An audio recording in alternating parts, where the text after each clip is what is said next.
İkisi geldi.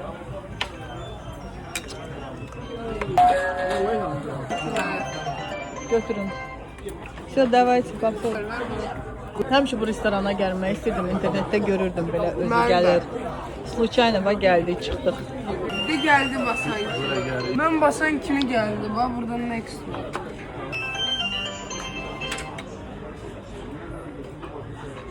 Это что? Andırım sizi Bakıda heç arada yeyə bilməyəcəyiniz suşilər var. Tam fərqli. Не так. Gelmiyor. Yukarıdan geldi. Nasıl yukarıdan sifariş geldi. veririk. Buradan 1 dəqiqə suşlar hazırlanır, göndərilir. Cəmi 1 dəqiqə vaxt Bana çəkir. gelmiyor. Birisi dedi bu var. Gör. Vəzmi. Benim de. Enough. Blueberry nedir? Seriously?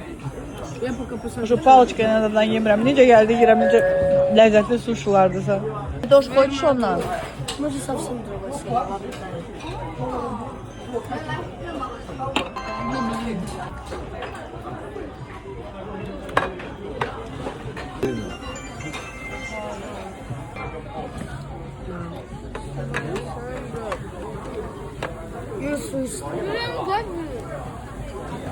Ben kola gözüm. Təsəvvürdə qarınları doymur mənim uşaqlarımı. Vermiyor. Zırdı şu makaron. Baba çok güzel dedi. Ben bu şişimi belalini çıkartıp götürüyorum. Şumayha. Ni hao. Bu test bir şey. Aynı test.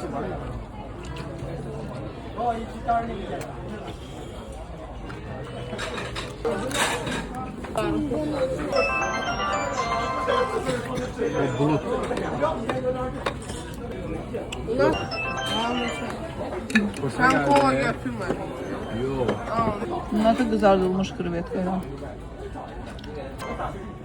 Yok там, наверное, вот это и съедем. Погоди-то.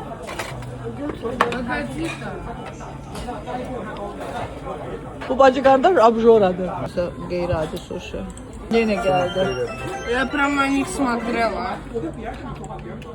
Это сумминные креветки, которые она Я, обожает. я как туда посмотрела, и сразу начали ехать. Как? Ne geldi? Ay.